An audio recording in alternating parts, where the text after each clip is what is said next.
যদি আপনার একমাত্র মেয়ে আপনার সামনে এসে কাঁদে আর বলে, বাবা আমি শুধু ন্যায় চাই, আপনি কি করবেন? আইনের রাস্তা ধরবেন নাকি নিজের হাতে বিচার করবেন? এই গল্পটা ঠিক এমন একজন বাবার যে নিজে কানে শুনতে পায় না, তবুও নিজের মেয়ের নীরব কান্নার আওয়াজ সে স্পষ্ট শুনতে পেয়েছিল। একটা মেয়ে যার জীবনটা ছিল গ্রামের মতোই নিরীহ। সকালে বাবার কাঁধে ঘুমানো, বিকেলে মায়ের আঁচলে খেলা, কিন্তু একদিন সব বদলে গেল। মা ছোটবেলাতেই তাকে তার বাবার কাছে রেখে চিরনিদ্রায় ঘুমিয়ে গেছে। বাবা আর মেয়ে শহরে এসে শুরু করে নতুন জীবন। কিন্তু এই শহর কেবল আলোয় ভরা নয়, এখানে আছে অন্ধকার। আর সেই অন্ধকারে কেউ একজন তার নিষ্পাপ শরীর ছুঁয়ে গেছে। সে বুঝতেও পারেনি, তবে বাবা বুঝেছে। এটা তার মেয়ের প্রথম পিরিয়ড না, এটা একটা পৈশাচিক অন্যায়। এই মুভির নাম ভাল্লামাই। তবে ভাই, এই মুভিটার নাম শুনে যদি ভাবেন এটি একটি সাধারণ গল্প, তাহলে আপনি ভুল করবেন। এখানে প্রেম নেই, আছে ব্যথা, অশ্রু আর এক গভীর প্রতিশোধ। তাই মন দিয়ে বসে পড়ুন, কারণ আজকের এই গল্পটা আপনার বুকের ভেতরে কোথাও নাড়া দিয়ে যাবেই। গল্পের শুরুতে আমাদের একজন ব্যক্তিকে দেখানো হয়, যার নাম সর্বানন, যে তার মেয়ে ভূমিকাকে নিয়ে গভীর রাতে অন্ধকারের বুক চিরে শহরের উদ্দেশ্যে রওনা দিয়েছে। এবং যেতে যেতে সে বলছে, আমি আরিয়ালুর গ্রামে আমার ছোট্ট মেয়ে ভূমিকাকে নিয়ে থাকতাম। খুব ছোটবেলায় আমার বাবা মা মারা যায়। আমার বাবার ছোট একটা জমি ছিল। আমি সেই জমিতে চাষ করেই আমার জীবনের প্রথম দিকটা বেশ ভালোভাবেই কাটিয়ে নিয়েছিলাম। তারপর একটি মেয়ের সাথে আমার দেখা হয়। মেয়েটির নাম সিলভা। সেও আমার মতো এতিম। তার সাথে ধীরে ধীরে আমার প্রেমের সম্পর্ক শুরু হয়। আমরা একসময় বিয়েও করে ফেলি। আর সেই ভালোবাসার ফসল হচ্ছে ভূমিকা। আমাদের ছোট্ট কিন্তু একটা সুখের সংসার তৈরি হয়। আর সেই সংসারে আমার মেয়ে ভূমিকা যখন আসে, তখন আমাদের সুখের শেষ ছিল না। আমরা তিনজন মিলে যেন একটা স্বপ্নের মতো দিন কাটাচ্ছিলাম। কিন্তু ভাই, সব স্বপ্নের পরিণতি তো সুখের হয় না। তাই একদিন সিলভা বাসার পাশে থাকা একটি কুয়োয় গোসল করতে গিয়ে পড়ে যায় কুয়োতে। আমি বাসায় ছিলাম না। আমি যখন খবর পেয়ে বাসায় আসি, তখন অনেক দেরি হয়ে গেছে। আমার প্রিয় মানুষটি ওই কুয়োর ভিতর পড়ে মারা গেছে। ওর মৃত্যুর পর আমি একদম পাথর হয়ে যাই। 20 দিন অসুস্থ হয়ে বিছানায় পড়েছিলাম। আর সেই সময় এক জটিল অসুখে আমি আমার শ্রবণ শক্তি হারিয়ে ফেলি। মানে আমি কানে শুনতে পারতাম না। এরপর পুরো গ্রাম আমাদের দিকে করুণার চোখে তাকাতে লাগলো। আমাদের সবসময় গ্রামবাসীরা দয়া করতে থাকতো। আমি আর ভূমিকা যেন দয়া ভিক্ষার পাত্রে পরিণত হলাম। তাই আমি তখন সিদ্ধান্ত নিলাম, আমার মেয়েকে আমি শহরে পড়াবো, তাকে মানুষের মতো মানুষ করব, একটা স্বপ্নের জীবন তাকে উপহার দিব। সেই কারণেই কারো সাহায্যের আশা না করে আমি আর আমার মেয়ে ভূমিকা রওনা দিয়েছি চেন্নাই শহরে।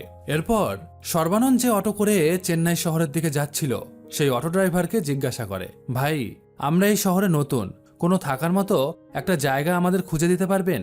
অটো ড্রাইভার একটু হাসে আর তারপর বলে, আরে ভাই, এই শহরে ভাড়া পাওয়া খুব কঠিন। এখানে ছোট একটা রুম 4-5 হাজার টাকার নিচে ভাড়া পাওয়া যায় না। সঙ্গে কারেন্টের বিল এক্সট্রা দিতে হবে। আর এইসব কিছুর জন্য আপনি বাড়িওয়ালাকে কোনো অভিযোগও করতে পারবেন না, কারণ যদি আপনি তাদের বিরুদ্ধে অভিযোগ করেন, তাহলে তারা একটা কথাই বলবে, থাকতে চাইলে থাকেন, না হলে বিদায় নেন। সর্বানন তখন অটো ড্রাইভারকে বলে, ভাই একটু ব্যবস্থা করে দিন না, না হলে আমার এই ছোট্ট বাচ্চা মেয়েটিকে নিয়ে আমি খুব বিপদে পড়ে যাব। তখন অটো ড্রাইভারের তাদের উপরে মায়া হয়। তাই সে সর্বাননকে নিয়ে বিভিন্ন জায়গায় বাসার খোঁজ করতে থাকে। একসময় তারা একটি ছোট্ট বাড়ির খোঁজ পায়, যার ভাড়া 3000 টাকা আর আলাদা করে 500 টাকা বিদ্যুৎ বিল দিতে হবে। এই বাড়িটা দেখে সর্বাননের গ্রামের কথা মনে পড়ে যায়। সামনে নিম গাছ, সাদামাটা দালান আর মাথার উপরে খোলা আকাশ। সে অটো ড্রাইভারকে বলে, জানেন ভাই, এই বাসাটা দেখে আমার গ্রামকে খুব আমি মিস করছি। অটো ড্রাইভার বলে, ভাই যদি গ্রামই ভালো লাগে তাহলে এই শহরে এলেন কেন? চেন্নাই শহরে গ্রামের মতো শান্তি খুঁজে পাবেন না। গত রাত থেকে আমি আপনাকে অনেক কটা বাড়ি দেখালাম, অনেক বাড়িওয়ালার সঙ্গে কথাও বললাম, কিন্তু কারো মুখে কি কোনো শান্তি দেখেছেন? সবাই কষ্টে আছে। আমি নিজে এই শহরে এসেছিলাম 20 বছর আগে। ভেবেছিলাম বড় শহর, অনেক টাকা কামাবো, সঞ্চয় করব আর নিশ্চিন্তে শান্তিতে থাকবো। কিন্তু বাস্তবতা জানেন, আজ এত বছর পার হয়ে যাওয়ার পরেও ব্যাংকে 1 টাকাও আমি জমাতে পারিনি। উল্টে ঋণের বোঝা মাথার উপর এসে চেপেছে। এখন না এখান থেকে ফিরে যেতে পারছি, আর না এখানে টিকে থাকতে পারছি। এই কথা শুনে সর্বাননের মনটা খারাপ হয়ে যায়। তখন অটো ড্রাইভার বলে, আমি আপনাকে ভয় দেখাচ্ছি না ভাই, শুধু শহরের আসল চেহারাটা আপনাকে দেখিয়ে দিচ্ছি। সর্বানন শান্ত গলায় অটো ড্রাইভারকে বলে, আপনি যে আমাকে এত সস্তায় এমন একটা ভালো রুম খুঁজে দিয়েছেন তার জন্য আপনাকে অসংখ্য ধন্যবাদ ভাই। তবে ভাই, আমার আপনার কাছে আর একটা অনুরোধ ছিল, যদি কিছু মনে না করেন তাহলে আমার জন্য একটা ছোটখাটো কাজের ব্যবস্থা করে দিতে পারবেন? অটো ড্রাইভার মাথা নেড়ে বলে, আচ্ছা ঠিক আছে, চেষ্টা করে দেখব। এই কথার মাঝেই হঠাৎ করে একটা ছেলে দৌড়ে সর্বানন আর অটো ড্রাইভার যেখানে দাঁড়িয়ে কথা বলছিল সেখানে আসে। এরপর তাদের ওই ছেলেটা বলে, এই শুনুন, এখনই একটা ছেলে আমার খোঁজে এখানে আসবে, প্লিজ ওকে বলবেন না যে আমি এখানে লুকিয়ে আছি। এই বলে সে দৌড়ে সেখান থেকে চলে যায়। কিছুক্ষণ পর কেউ ওই ছেলেটা আর কোনো খোঁজ করতে আসে না। তখন ছেলেটা আবার সেখানে ফিরে আসে, সর্বাননকে জিজ্ঞাসা করে, আচ্ছা আপনারা এখানে কি নতুন? বাবা আর মেয়ে বুঝি? মা কোথায়? এই কথা শুনে অটো ড্রাইভার রেগে বলে, তুমি কে আর এত প্রশ্নই বা কেন করছো? ছেলেটা বলে, আমি রাজ, পাশের রুমেই আমি আমার দাদার সঙ্গে থাকি, তাই একটু প্রতিবেশী হিসাবে খোঁজ খবর নিচ্ছিলাম। এই বলে রাজ সেখান থেকে চলে যায়।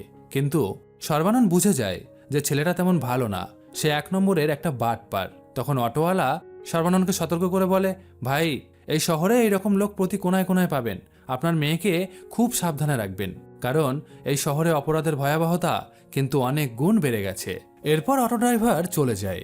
আর সেই রাতে যখন সর্বানন ভূমিকাকে নিয়ে চুপচাপ শুয়েছিল, তখন ভূমিকা তার মায়ের ছবিটা তার বুকে চেপে ধরে কান্না করতে থাকে।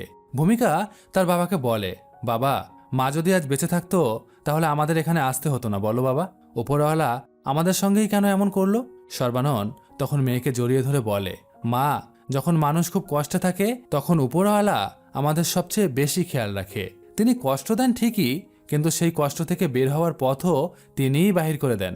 আপনারা হয়তো ভাবছেন যে সর্বানন কানে শুনতে পায় না, তাহলে সে সবার কথা এত সহজে কিভাবে বোঝে? আসলে সে কানে একটা হিয়ারিং মেশিন ব্যবহার করে, তাই সে সবার কথা সহজেই বুঝতে পারে। পরদিন সকালে অটো ড্রাইভার সর্বাননকে একটি জায়গায় নিয়ে যায় যেখানে পোস্টার লাগানোর কাজ করা হয়। এই অটো ড্রাইভারও এখানে আগে কাজ করত, তাই সে এখানকার সমস্ত মানুষজনকেই ভালোভাবে চেনে। সর্বানন সেখানে একটা কাজও পেয়ে যায়। তার কাজ হলো রাস্তায় রাস্তায় বিভিন্ন পোস্টার দেয়ালে দেয়ালে লাগানো, আর এখান থেকেই তাকে একটা স্কুটারও দেওয়া হয়, যেটা করে সে শহরের বিভিন্ন প্রান্তে পোস্টার লাগানোর কাজ করবে। এই কাজটা পাওয়ার পর সর্বানন অনেক বেশি খুশি হয়ে যায়। পরদিন সকালে সে ভূমিকাকে একটি সরকারি স্কুলে ভর্তি করিয়ে দেয়, আর এখান থেকেই তার প্রতিদিনের রুটিন চালু হয়ে যায়। বাবা কাজ করে আর মেয়ে পড়াশুনো করে। তারা নিজেদের মতো করে নতুন শহরে একটু একটু করে মানিয়ে নিতে শুরু করে। কিন্তু একদিন এমন কিছু তাদের সঙ্গে ঘটে যায় যা সবকিছু ওলট পালট করে দেয়। একদিন বিকেলে স্কুল ছুটি হওয়ার পর সর্বানন যখন তার মেয়েকে নিয়ে বাসার দিকে ফিরছিল, তখন ভূমিকা ধীরে ধীরে তার বাবাকে বলে, বাবা, আজ স্কুলে দুপুরে যখন আমি ওয়াশরুমে গিয়েছিলাম তখন আমার তলপেটটা খুব ব্যথা করছিল আর ব্লিডিং হচ্ছিল। এই কথা শুনে সর্বানন এক মুহূর্ত থমকে যায়। তার মাথায় অনেক কিছু ঘুরতে থাকে, তাই সে তার সময় নষ্ট না করে ভূমিকাকে নিয়ে সোজা একজন মহিলা ডাক্তারের কাছে নিয়ে যায় এবং সে গিয়ে সেই ডাক্তারকে বলে, ম্যাডাম, আমি একজন সাধারণ মানুষ, এসব বিষয়ে আমি খুব একটা বুঝি না, তবে বুঝতে পেরেছি যে আমার মেয়ের সম্ভবত প্রথম পিরিয়ড হয়েছে। ম্যাডাম, আমি তো একা মানুষ, আমার স্ত্রী বেঁচে নেই, আপনি আমাকে একটু বুঝিয়ে বলবেন আমি কিভাবে আমার মেয়ের এই সময়টা খেয়াল রাখবো? তখন ডাক্তার মৃদু হেসে বলে, আপনি খুব ভালো করেছেন ওকে এখানে নিয়ে এসে। সব বাবা এতটা সচেতন হয় না, আমি ওকে একটু চেক আপ করে দেখি আর তারপর আপনাকে সমস্ত ব্যাপারটা বুঝিয়ে দিব। এরপর ডাক্তার ভূমিকাকে চেক আপ করতে নিয়ে যায়, আর চেক আপ করার পরেই ডাক্তার যেন কিরকম চুপ হয়ে যায়, তার মুখের হাসি মিলিয়ে যায়। তারপর সে সর্বাননকে আলাদা ডেকে নিয়ে তাকে যা বলে তাতে সর্বাননের পায়ের তলা থেকে তো মাটি সরে যায়। ডক্টর ম্যাডাম সর্বাননকে বলে যে, স্যার, আমি আপনাকে এখন যে কথাটি বলবো সেটা শুনে আপনি হয়তো মানসিকভাবে ভেঙে পড়তে পারেন, কিন্তু আমি আপনাকে একটা কথাই বলবো যে এই সময় মানসিকভাবে ভেঙে পড়ার সময় না, আপনাকে মন থেকে অনেক বেশি শক্ত হতে হবে, মনে জোর রাখতে হবে। কেন ম্যাডাম, কি হয়েছে? আসলে আপনার মেয়ের যে সমস্যাটা হয়েছে সেটা কোনো সাধারণ বিষয় না, এটা ভীষণ একটা জটিল বিষয়। সোজা কথায় কেউ জোর করে আপনার মেয়ের সঙ্গে কিছু করেছে। ও হয়তো আপনাকে জানায়নি, কিংবা ও হয়তো নিজেই এখনো জানে না। আমার ধারণা কেউ হয়তো ওকে চকলেট বা ঠান্ডা পানির সঙ্গে কিছু খাইয়ে বেহুশ করে তারপর ওর সঙ্গে জঘন্য কোনো ঘটনা ঘটিয়েছে। এই কথা শোনার পর সর্বাননের বুকের ভেতরটা পুরাই হিম হয়ে যায়। সে এখন কি করবে কিছুই বুঝে উঠতে পারে না। সে হতভম্ব হয়ে চুপচাপ বসে থাকে। তার মুখের থেকে কোনো আওয়াজ আর বাহিরে এসে কোনো শব্দের প্রকাশ করে না। ডক্টর ম্যাডাম সর্বাননকে বলে যে আপনার মেয়ের শরীরে অনেক অংশে ক্ষতচিহ্ন দেখা গেছে, এমনকি প্রাইভেট পার্টেও। আমি কিছু ওষুধ দিচ্ছি, ও খেলেই ধীরে ধীরে ঠিক হয়ে যাবে। সর্বানন্দ তার চোখের পানি আর ঠেকাতে পারে না। সে হাউহাউ করে কান্না করতে করতে ডক্টর ম্যাডামকে বলে, ম্যাডাম আমি কি এখন পুলিশের কাছে যাব? অপরাধীদের তো শাস্তি পেতেই হবে। ডাক্তার তখন দীর্ঘ নিঃশ্বাস ফেলে বলে, এটা আপনার মেয়ের উপর আরো বড় মানসিক প্রভাব ফেলবে। আজকাল আইনের ফাঁক থেকে বেশিরভাগ অপরাধী অনায়াসেই বাহিরে বেরিয়ে যায়, আর পুলিশ তারা আপনার মেয়েকে প্রশ্ন করতে করতে এমন একটা জায়গায় নিয়ে যাবে যা আপনার মেয়ের মানসিক অবস্থা আরও খারাপ করে দিবে। একটা শিশুকে এত প্রশ্ন করা মানে তার জখমে লবণ ছিটিয়ে দেওয়া, সেটা তো আপনি ভালোভাবেই জানেন। সর্বাননের মাথা তখন পুরাই রাগে আগুন হয়ে যায়। সে তখন ডাক্তার ম্যাডামকে বলে, আপনি কি বলতে চাইছেন? তাহলে আমি কি এখন চুপ করে বসে থাকবো? আমার মা মরা মেয়ের উপরে হওয়া অন্যায় আমি মুখ বন্ধ করে সহ্য করে নিব? ডাক্তার তখন তাকে বলে, দেখুন, যখন আমাদের পাগলা কুকুর কামড়ায় তখন আমরা তাকে খুঁজে মারতে চাই না, আগে আমরা নিজেদের চিকিৎসা করাই। এই কথা শুনে সর্বানন কাঁপা কাঁপা কণ্ঠে জিজ্ঞাসা করে, ম্যাডাম আপনি কি বলতে পারবেন যে এই ঘটনাটা কতদিন আগে ঘটেছে? ডাক্তার ম্যাডাম তখন ভূমিকার সমস্ত রিপোর্ট চেক করে সর্বাননকে জানায় যে 48 ঘন্টার মধ্যে এই ঘটনা ঘটেছে। এই কথা শোনার পরেই সর্বাননের তার বাবার একটা কথা মনে পড়ে যায়। তার বাবা তাকে ছোটবেলায় বারবার বলতো, অন্যায় কখনো মুখ বুঝে সহ্য করবি না। যদি অন্যায় মুখ বুঝে সহ্য করা একবার শিখে যাস তাহলে প্রতিবাদ করার ক্ষমতা হারিয়ে যাবে এবং সেই অন্যায় তোর উপর বারবার হতে থাকবে। এই কথা মনে পড়ার সঙ্গে সঙ্গেই সর্বাননের চোয়াল শক্ত হয়ে যায়। সে নিজের মনকে শক্ত করে ফেলে আর তারপর সে থানায় যায়। কিন্তু সেখানে যাওয়ার পর সে যখন পুলিশ অফিসারের সঙ্গে দেখা করার জন্য বাইরে অপেক্ষা করছিল, তখন একজন পলিটিক্যাল পার্টির নেতা থানার ভেতর থেকে কিছু লোক নিয়ে বাইরে বেরিয়ে আসে এবং তারা নিজেদের মধ্যে বলা বলি করে যে এই পুলিশ অফিসার টাকা ছাড়া কোনো কথাই শুনতে চায় না। আমার পার্টির একটা ছেলে একটা অপরাধ করে ফেলেছে, পুলিশ অফিসারকে বলেছিলাম যাতে সে ওই ছেলেটিকে অ্যারেস্ট না করে, কিন্তু সে 1 লক্ষ টাকা চেয়েছে, তাই 1 লক্ষ টাকা দিয়ে কেসটা ধামাচাপা দিয়ে দিলাম। এই কথা শুনে সর্বানন আর পুলিশ অফিসারের সঙ্গে দেখা করে না। সে তার ছোট্ট মেয়েকে নিয়ে বাসার দিকে রওনা দেয়। রাতে সর্বানন তার মেয়েকে খাওয়া দাওয়া করিয়ে ওষুধ খাওয়ায় আর তারপর তাকে ঘুম পড়িয়ে দেয়। কিন্তু সর্বাননের 2 চোখের পাতা তো কিছুতেই এক হতে চায় না। সারা রাত জেগে থাকে, চোখে তার ঘুম নেই, মুখে তার কোনো শব্দ নেই। সারা রাত সে শুধু একটা কথাই ভাবে যে এই মা মরা মেয়েটাকে সেই সমাজের নরপশুদের হাত থেকে রক্ষা করতে পারল না।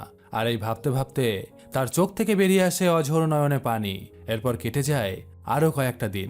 একদিন ভূমিকা তার বাবাকে ডাকে এবং বলে, বাবা আমি জানি যে আমার সাথে কি হয়েছে। আমি সেদিন ডক্টর ম্যাডামের রুমের বাইরে যখন অপেক্ষা করছিলাম তখন আমি তোমাদের সমস্ত কথা আড়াল থেকে শুনতে পেয়েছি। ডক্টর ম্যাডাম বলেছিলেন যে পাগলা কুকুর কামড়ালে আগে চিকিৎসা করাতে হয়, আগে কুকুর খুঁজতে নেই। তবে বাবা ওই কুকুরটা যদি ছাড়া ঘুরে বেড়ায় তাহলে সে আরো কাউকে কামড়াবে না? তুমি জানো না বাবা, প্রতিদিন আমার খুব কষ্ট হয়, আমার পেটে ভীষণ ব্যথা করে। আমি তোমাকে কিছুই বলি না, ঘুমের অভিনয় করে চুপচাপ শুয়ে থাকি যাতে তুমি আমায় নিয়ে দুশ্চিন্তা না করো। আচ্ছা বাবা, তুমি তো আমাকে বলেছিলে ভালোবাসা হোক কিংবা ব্যথা ফিরিয়ে দিতে হয় সেই মানুষটাকে যে সেটা আমাদের দিয়েছে।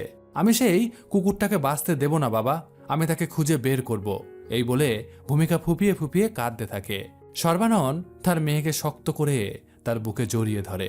নিজের চোখের পানি সে অনেক কষ্টে ভিতরে লুকিয়ে রাখে, কারণ সে জানে যে যদি সে ভূমিকার সামনে কান্না শুরু করে তাহলে ভূমিকা মানসিকভাবে আরো দুর্বল হয়ে পড়বে, তার বুকটা ভেঙে চুরমার হয়ে যাবে। এভাবেই আরো কয়েকটা দিন কেটে যায়, কিন্তু ভূমিকার মনের পরিবর্তন কিছুই ঘটে না। সে তার বাবাকে বলে, বাবা আমার এই যন্ত্রণা কোনো ওষুধে সারবে না, শুধু প্রতিশোধই পারে এটা সারাতে। তখন সর্বানন তার মেয়েকে বলে, ডাক্তার বলেছিল যে তোমার সঙ্গে যে ঘটনাটা ঘটেছে সেটা ডাক্তার দেখাতে যাওয়ার 48 ঘন্টার মধ্যে ঘটেছে। তুমি আমাকে একটু একটু করে বলতে পারবে যে ওই 48 ঘন্টার মধ্যে তোমার সঙ্গে ঠিক কি কি ঘটনা ঘটেছিল? ভূমিকা ধীরে ধীরে তার চোখ বন্ধ করে। সে ফিরে যায় অতীতে। আর তখন আমরা দেখতে পাই সেদিন সকাল 4টের সময় সর্বাননের মোবাইলে অ্যালার্ম বেজে ওঠে। সর্বানন ধীরে ধীরে ঘুম থেকে ওঠে, ফ্রেশ হয়ে পোস্টার লাগানোর কাজে বেরিয়ে যায়। ভূমিকা তখনও ঘুমাচ্ছিল। আর ঠিক তখন রাজ দৌড়াতে দৌড়াতে ভূমিকার বাসার সামনে আসে। হাতে তার একটা পেট্রোলের বোতল ছিল। সেই পেট্রোল সে কোথাও থেকে চুরি করে এনেছে। রাজ ওই পেট্রোলের বোতলটা দরজার ফাঁকা থেকে সর্বাননের রুমের ভিতর ছুঁড়ে ফেলে। তাকে তাড়া করতে করতে কিছু লোকও সেখানে এসে পৌঁছায়। তখন রাজ চিৎকার করে বলে, আমি কি তোমাদের পেট্রোল খেয়ে ফেলেছি নাকি? পেট্রোল থাকলে তো এখন আমার সঙ্গেই থাকতো। আমি তোমাদের কোনো পেট্রোল চুরি করিনি। সেই লোকগুলো রাজের কাছে কোনো পেট্রোল দেখতে না পেয়ে শেষে সেখান থেকে চলে যায়। সর্বাননের পোস্টার লাগানোর কাজ হয়ে যাওয়ার পর সে বাসায় ফিরে আসে। ভূমিকাকে ডাকে, মা ঘুম থেকে ওঠ, স্কুলে যাবি না? আর তারপর সর্বানন নিজে ঘুমিয়ে পড়ে। ভূমিকা ঘুম থেকে উঠে ফ্রেশ হয়। তারপর সে গোসল করতে যায়। আর তখন আড়াল থেকে রাজ ভূমিকাকে ফলো করছিল, কিন্তু ভূমিকা সেটা খেয়ালও করতে পারে না। গোসল হয়ে যাওয়ার পর ভূমিকা রুমে ফিরে আসে। নিজের জন্য এবং তার বাবার জন্য সে রান্না করে। আর তারপর ভূমিকা তার বাবাকে ডাকতে যায় এবং গিয়ে বলে, বাবা স্কুলে দেরি হয়ে যাচ্ছে তো। সর্বানন তখন ভূমিকাকে নিয়ে স্কুলে আগিয়ে দিয়ে আসে। স্কুলে ঢোকার সময় ভূমিকা স্কুলের সামনে একটা বড় ব্যানার টানানো দেখে। এই ব্যানারে যে ব্যক্তি রয়েছে তার নাম চক্রবর্তী। সে খুব ধনী মানুষ, যিনি নাকি 50 লক্ষ টাকা ভূমিকাদের স্কুলে অনুদান দিয়েছে। ভূমিকা সেই কথা তার বাবাকেও বলে। আর তারপর সে তার বাবাকে বলে, বাবা কালকে আমাদের স্কুলে একটা অনুষ্ঠান আছে, আর সেখানে আমি নৃত্য প্রতিযোগিতায় নাচ করব। তুমি কিন্তু আমার নাচ দেখতে আসবে। এরপর স্কুল শেষ হয়ে যাওয়ার পর ভূমিকা একা একাই তার বাসায় ফেরে। তার বাবা তখন বাসায় ফেরেনি। আর ঠিক তখনই রাজ ভূমিকার রুমে ঢুকে পড়ে। আর তারপর সে তাড়াতাড়ি করে ওই পেট্রোলের বোতলটা হাতে তুলে নেয়। আর তখনই ভূমিকার সঙ্গে রাজের দেখা হয়ে যায়। রাজ তখন ভূমিকাকে বলে, এই নে চকলেটটা খেয়ে নে। কিন্তু চকলেটের প্যাকেটটা আগে থেকেই ছেঁড়া ছিল। ভূমিকা বলে যে না, আমি চকলেট খাবো না, আমি চকলেট খেতে ভালোবাসি না। আর তখন রাজ ভূমিকার উপরে খুব রেগে যায়। সে বলে, এই বেশি কথা না বলে চুপচাপ চকলেটটা তাড়াতাড়ি খা। ভূমিকা তখন খুব ভয় পেয়ে যায় আর ভয় পেয়ে চকলেটটা খেয়ে ফেলে। আর তারপর তার আর কিছুই মনে নেই, কারণ ভূমিকা ঘুমিয়ে পড়েছিল। রাতের বেলা সর্বানন বাসায় ফিরে ভূমিকাকে ঘুম থেকে ডাকে। আর তারপর তারা রাতের ডিনার করে আবার ঘুমিয়ে পড়ে। ভূমিকার মুখে এই কথা শোনার পর সর্বানন অনুমান করে যে তার মেয়েকে কে সর্বনাশ করেছে। তাই সে সঙ্গে সঙ্গে রাজের রুমের ভিতরে ঢুকে পড়ে এবং গিয়ে চিৎকার করে বলতে থাকে, রাজ, এই রাজ, শালা হারামজাদা, বাইরে বেরিয়ে আয়, আজকে আমি তোকে শেষই করে দিব। কিন্তু রাজের অন্ধ দাদা সর্বাননকে বলে, রাজ তো গত 2 দিন ধরে বাসাতেই আসেনি, আর কোথায় গেছে সেটাও আমি জানি না। সর্বানন তখন বাসার চারপাশে রাজকে খুঁজতে থাকে, কিন্তু তাকে কোথাও খুঁজে পাওয়া যায় না। সর্বানন রুমে ফিরে আসে। আর তখন ভূমিকা আবার তার বাবাকে বলতে শুরু করে। সিন চলে যায় অতীতে। আজকে ভূমিকার স্কুলে নৃত্য অনুষ্ঠান। ভূমিকাকে সুন্দরভাবে সাজানো হয়েছে নাচ করার জন্য, কিন্তু তবুও ভূমিকার মনটা আজকে ভীষণ খারাপ, কারণ তার বাবা এখনো স্কুলে এসে উপস্থিত হয়নি। তাহলে কি সে তার বাবাকে তার নাচ দেখাতে পারবে না? এইসব ভাবতে ভাবতে সে ওই স্কুলের একজন শিক্ষিকার কাছ থেকে ফোন নিয়ে তার বাবাকে ফোন করে। কিন্তু সর্বাননের ফোনের তো চার্জ শেষ হয়ে গেছে, তাছাড়া তার গাড়িটাও রাস্তায় খারাপ হয়ে গেছে। তাই সে বাধ্য হয়েই তার স্কুটারটা সারাতে যায়, কারণ স্কুল এখান থেকে অনেকটা দূর, হেঁটে সে সময় মতো পৌঁছাতে পারবে না। এদিকে স্কুলে অনুষ্ঠান শুরু হয়ে গেছে। একসময় ভূমিকাকে স্টেজে ডেকে নেওয়া হয়। সেখানে উপস্থিত ছিল সেই চক্রবর্তী সাহেবও, যে স্কুলে 50 লক্ষ টাকা ডোনেশন দিয়েছে। ভূমিকা তার বাবাকে না দেখতে পেয়ে মন খারাপ নিয়েই স্টেজে উঠে পড়ে। এরপর সে নাচ শুরু করে। ভূমিকার নাচ দেখে সেখানে উপস্থিত থাকা সবাই মুগ্ধ হয়ে যায়। আর আজকে ভূমিকার ড্রেসটাও ছিল অসাধারণ। তার দিক থেকে কেউ চোখ ফেরাতেই পারছিল না, এমনকি মিস্টার চক্রবর্তীও তার দিক থেকে চোখ ফেরাতে পারছিল না। অনুষ্ঠান শেষ হয়ে যাওয়ার পর ভূমিকা তার বাবার জন্য অপেক্ষা করছিল। এরকম সময় এই স্কুলেরই একজন পিয়ন এসে তাকে বলে, এই মেয়ে, অনুষ্ঠান শেষ, এখন গিয়ে ড্রেসটা চেঞ্জ করে নাও। ভূমিকা বলে, না, আমি ড্রেস পাল্টাবো না, এই পোশাকেই বাবা আমাকে দেখতে চেয়েছিল। এই পোশাকে বাবা যদি আমাকে দেখে তাহলে সে ভীষণ খুশি হবে। আরে তোমার ড্রেসটা পিছন দিক থেকে ছিঁড়ে গেছে, তাই তোমাকে বলছি যে এখনই ড্রেসটা চেঞ্জ করে নাও। ভূমিকা তখন বাধ্য হয়ে ওয়াশরুমের দিকে যায়। আর ওই পিয়নও তখন তার পেছনে পেছনে সেই ওয়াশরুমের দিকেই যেতে থাকে। আর ঠিক তখনই একজন শিক্ষিকা পিয়নকে ডাকে এবং তাকে বলে, আরে ওই পিয়ন, তোমাকে প্রিন্সিপাল স্যার ডাকছে। পিয়ন কিছুটা বিরক্ত হয়, তবুও সে সেখান থেকে সেই প্রিন্সিপালের সাথে দেখা করতে চলে যায়। ভূমিকা একা একা দাঁড়িয়ে থাকে। আর তখন ভূমিকা খেয়াল করে যে ওয়াশরুমের তালা বন্ধ, ভেতর থেকে কেউ লক করে রেখেছে। ভূমিকা তখন হতাশ হয়ে বাসার দিকে রওনা দেয়। আর তখন চক্রবর্তী সাহেবের ড্রাইভার ভূমিকার দিকে এগিয়ে আসে এবং তাকে বলে, ভূমিকা, তুমি আমাদের গাড়িতে তোমার ড্রেস চেঞ্জ করে ফেলো। এই গাড়িটা কিন্তু অটোমেটিক, আমি বাহির থেকে দরজা না খুলে দিলে কেউ এটা খুলতে পারবে না, তাই তুমি নিশ্চিন্তে গাড়ির ভিতরে ড্রেস চেঞ্জ করতে পারো। আমি বাইরে অপেক্ষা করছি, তোমার ড্রেস চেঞ্জ হয়ে গেলে আমি গাড়ির দরজা খুলে দিব। ভূমিকা তখন নিজের অনিচ্ছা থাকা সত্ত্বেও এই গাড়ির ভিতরে তার ড্রেস চেঞ্জ করতে ঢোকে, কারণ তার ড্রেসটা পিছন দিক থেকে তো ছিঁড়ে গেছে সেই কারণে। আর ড্রেস চেঞ্জ হয়ে যাওয়ার পর সে আবার গাড়ির ভিতর থেকে বাইরে বেরিয়ে আসে। এই পর্যন্ত বলে ভূমিকা থেমে যায়। সর্বানন্দ ভূমিকাকে জিজ্ঞাসা করে, আচ্ছা মা, তুমি যখন গাড়ি থেকে বেরিয়ে এলে তখন কি তুমি তোমার শরীরে বা মনে অস্বাভাবিক কিছু অনুভব করেছিলে? ভূমিকা বলে, তেমন কিছু অনুভব করিনি, শুধু হাত পাটা অনেক ব্যথা করছিল। আমি ভেবেছিলাম এটা নাচের জন্যই হয়তো হয়েছে। কিন্তু বাবা, তুমি কি চক্রবর্তী সাহেবকে সন্দেহ করছো? উনি তো তোমার বয়সী আর অনেক ধনীও, উনি এমন কিছু কেন করবে? সর্বানন্দ এই কথা শুনে প্রথমে চুপ হয়ে যায়, আর তারপর ধীরে ধীরে সে তার মেয়েকে বলে, মা, সব মানুষ এক হয় না। সে আমার বয়সী হতে পারে, তবে সে যে ভালো মানুষ হবে এটা কিন্তু নিশ্চিত করে বলা যায় না। অসৎ মনোভাব, খারাপ চিন্তা, এগুলো ধনী গরিবের ভেদাভেদ মানে না, এরা মানে না কোনো বয়সেরও ভেদাভেদ। আচ্ছা বাবা, উনি তো স্কুলে 50 লক্ষ টাকা দান করেছে, উনি তো বলেছিলেন আমি চাই সব বাচ্চারা পড়ালেখা করুক।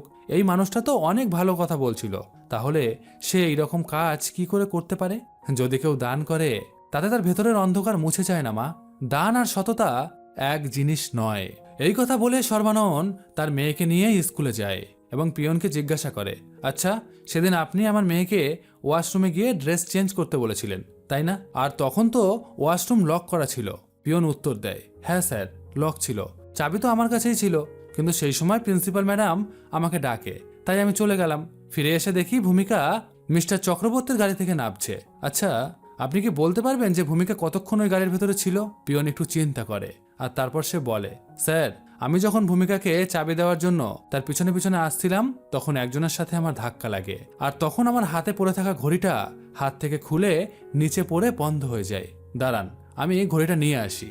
এরপর পিয়ন সেই ঘড়িটা নিয়ে আসে, আর তখন সেখানে দেখা যায় যে ঘড়ির কাঁটা যেখানে আটকে গেছে সেই সময়টা হচ্ছে 5টা 45 মিনিট। ভূমিকা গাড়ির ভিতরে ঢুকেছিল তারও 15-20 মিনিট আগে। এই কথা শুনে সর্বানন্দ আর কিছু না বলে তার মেয়েকে নিয়ে স্কুল থেকে বাইরে বেরিয়ে যায় এবং সোজা চলে আসে সেই ডাক্তার ম্যাডামের কাছে।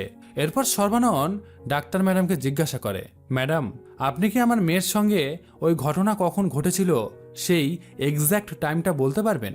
ডক্টর ম্যাডাম তখন রিপোর্টগুলো আবার খোলে, আর তারপর সে বলে, আমার অনুমান আপনি যেদিন আপনার মেয়েকে এখানে নিয়ে এসেছিলেন তার আগের দিন সন্ধে 5টা থেকে 6টার মধ্যে এই ঘটনা ঘটেছে। ডক্টর ম্যাডামের মুখে এই কথা শুনে সর্বানন্দ বুঝে যায় যে আসল অপরাধী কে। সে তখন তার মেয়েকে নিয়ে আবার স্কুলে যায় আর পিয়নকে জিজ্ঞাসা করে, আচ্ছা, মিস্টার চক্রবর্তী কোথায় থাকে জানেন? তার ঠিকানাটা আমাকে দেওয়া যাবে? পিয়ন তখন সর্বানন্দকে বলে, স্যার, ঠিকানা তো দিব, কিন্তু তার আগে আপনাকে আমি একটা কথা বলতে চাই। আপনি হয়তো চক্রবর্তীর কাছে সাহায্য চাওয়ার জন্য তার ঠিকানা চাইছেন, কিন্তু ভাই, বড়লোকদের কাছে সাহায্য চাওয়ার থেকে না খেয়ে থাকা কিন্তু অনেক ভালো। এরা কারো আপন না, যতটুকু করে ততটুকু নিজের স্বার্থের জন্য করে। এই দেখুন না, স্কুলে 50 লক্ষ টাকা সে ডোনেট করেছে, তার বদলে কি করেছে জানেন? সরকারি স্কুলের নাম থেকে সরকারি তুলে দিয়ে নিজের নাম বসিয়ে দিল। এখন স্কুলের নাম চক্রবর্তী গভর্নমেন্ট হাই স্কুল। তবে আপনি যদি সিদ্ধান্ত নিয়েই থাকেন যে চক্রবর্তী স্যারের সাথে দেখা করবেন, তাহলে তার আগে তার ড্রাইভারের সাথে কথা বলুন। সে গত 20 বছর ধরে চক্রবর্তী স্যারের গাড়ি চালায় এবং এই ড্রাইভারের কথা চক্রবর্তী স্যার মানেও। এই কথা শুনে সর্বানন্দ সময় নষ্ট না করে সে চক্রবর্তীর বাসার উপর নজর রাখতে শুরু করে, সাথে নজর রাখে ড্রাইভারের পরিবারের উপরেও।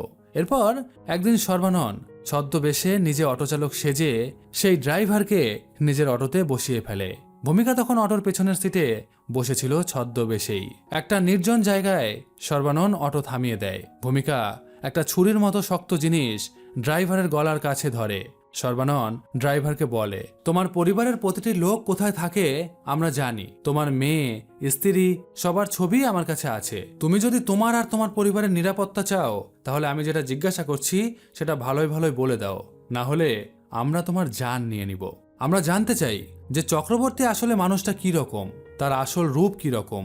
ড্রাইভার হক চকিয়ে যায়, কিন্তু কয়েক সেকেন্ড পর সে কোনো রকমভাবে নিজেকে সামলে দিয়ে বলে, আপনারা যা করতে চাচ্ছেন সেটা সঠিক। আমি অনেক বছর ধরে জানি যে ওর মুখোশের নিচের আসল মানুষটা আসলে কে। চক্রবর্তী মানুষ না, ও একটা জানোয়ার। জানেন ভাই, ওই স্কুলে সে টাকা কেন দিয়েছে? শুধু একটা কারণে, সে স্কুল ড্রেস পরা ওইসব মেয়েদের খুব পছন্দ করে। সে ওইসব মেয়েদের পাগলের মতো ভালোবাসে। কিন্তু সবকিছু জেনেও আমি চুপ করে থাকতে বাধ্য হয়েছিলাম, কারণ এই শহরে গাড়ি চালিয়ে কেউ টাকা সঞ্চয় করতে পারে না।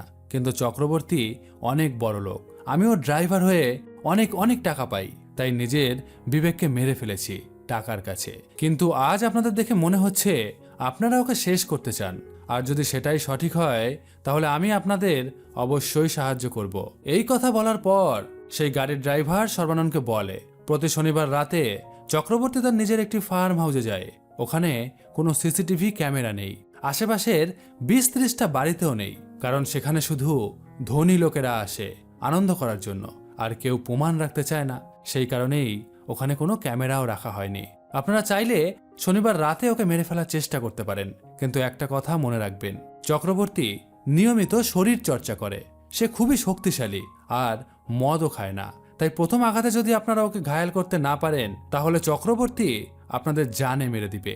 এরপর সর্বানন্দ ড্রাইভারকে ছেড়ে দেয়, কিন্তু সে কি পারবে চক্রবর্তীর সঙ্গে লড়াই করতে? আর যদি সে চক্রবর্তীকে মেরে ফেলে তাহলে কি তাদের পুলিশ ছেড়ে দিবে? এইসব চিন্তা মাথা চাড়া দিয়ে ওঠে তার মনের ভিতরে। তখন সে তার মেয়েকে বলে, মা, তুমি এখনো খুব ছোট, আমরা যদি চক্রবর্তীকে মেরে ফেলি আর পুলিশ যদি কোনোভাবে আমাদের সন্দেহ করে তাহলে আমাদের ধরে তারা জেলে নিয়ে যাবে। তুমি ছোট, তোমার সাজা মকুব হয়ে যাবে, কিন্তু আমাকে আজীবন জেলের ভিতরেই থাকতে হবে। এই দুনিয়ায় তখন তোমার নিজের বলতে কিন্তু আর কেউই থাকবে না, মা। ভূমিকা তখন তার বাবাকে বলে, বাবা, তাহলে আমরা কি কোনো ভাড়াটে খুনিকে ভাড়া করব টাকার বিনিময়ে ওকে মারার জন্য? এরপর দুজনেই একটু চিন্তা ভাবনা শুরু করে। পরে তারা বুঝতে পারে একজন খুনিকে ভাড়া করতে হলে অন্তত 10 লক্ষ টাকা লাগবে, আর তাদের কাছে তো এত টাকা নেই। ভূমিকা তখন তার বাবাকে বলে, কেন বাবা, আমার কানের সোনার দুল, মায়ের সোনার গলার চেন যদি বিক্রি করি তাহলেও কি 10 লক্ষ টাকা হবে না? না মা, তারপরেও আরো অনেক টাকা আমাদের জোগাড় করতে হবে। তাছাড়া ওদের বিশ্বাস করা যায় না, ওরা কাজ শেষ করে পরবর্তীকালে আমাদের ব্ল্যাকমেল করে আরও টাকা দাবি করতে পারে। তাই যা করার করলে আমাদের নিজেদেরই করতে হবে। এরপর কেটে যায় আরও কয়েকটা দিন। সর্বানন্দ আর ভূমিকা এই কয়েকদিন ধরে কিভাবে চক্রবর্তীকে মেরে ফেলা যায় তার পরিকল্পনা করতে মগ্ন থাকে।